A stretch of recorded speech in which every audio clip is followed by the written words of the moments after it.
Let's get right into the thing that I think we all agree on is one of the coolest parts of this movie, the inclusion of Spider-Man. Yes, so great. You know, the further they got into the movie, I was like, we haven't seen Spider-Man yet. We haven't seen it. You were mentioning just when it cuts to the Queen's thing, it's like, oh, It's like hitting Joshua. We were watching it together. I was like, it's happening. Yeah, and he's just perfect. Like, it's just, you know, it's a small role, but it's also a substantial yet small role because he makes an impact in, you know, probably the 15 minutes or so that he's on the movie, maybe less than that.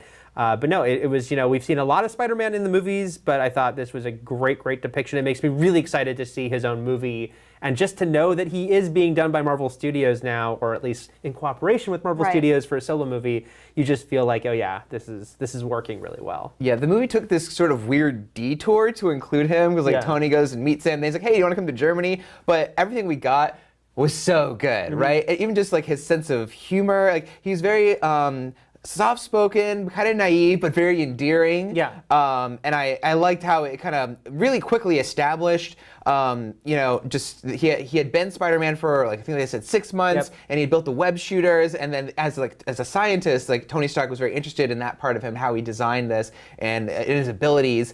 And speaking of his abilities, I love like during the fight. He was the strongest one there. Well, probably not strongest Vision, but he said didn't seem to know it. He was just happy to be there. Yeah. He's like, what was it? Winter Soldier punched him and he grabs his arm and he's like, oh, this is awesome. Like, cool, he's a metal arm. As he's like bending it back with this immense strength, and just to see him do like his webbing and stuff like all over the place and take to the sky and like crawling on Giant Man's lens.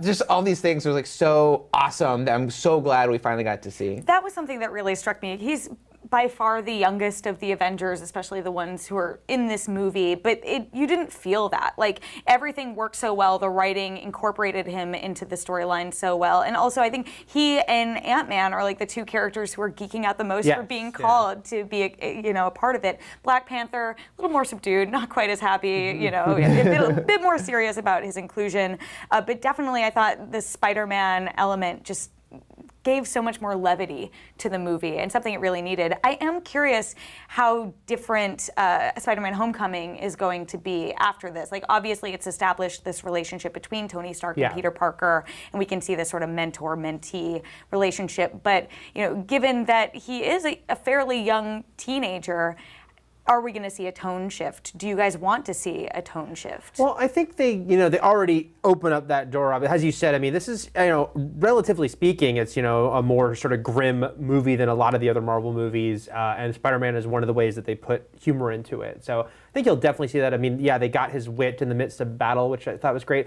And also, I thought it was really smart and, you know, shows sort of like Marvel knows what they're doing, that they got out of the way all of the hot Aunt May jokes that we've all been, like everyone's made for like a year now since Marissa Tomei was cast. It's like, no, have Tony say that, have him kind of being hitting on her. I thought that was great. It's like, you know, every joke that people were making on the internet, Tony Stark would make, and he does make in this movie. I don't know. That's not my Aunt May. I don't like hot Aunt May. She needs to be an older, like elderly woman, because that's what makes her. That's like her character. I thought when it's the younger character, like you don't really need to like take care of and watch out for a woman who's like in her prime. You know. I just feel like we probably shouldn't go too far down the Spider-Man web, but I think that because there's been so many movie Spider-Mans in the past decade plus, they really want to make things that are very distinctly, you know, different about this depiction. And I think, although I did see someone on Twitter make a great joke about Aunt May's been Benjamin Buttoning, showing like the three, you know, but it is by having her be like, you know, much younger than sort of traditional, and certainly in the Sam Raimi movies, it like just helps.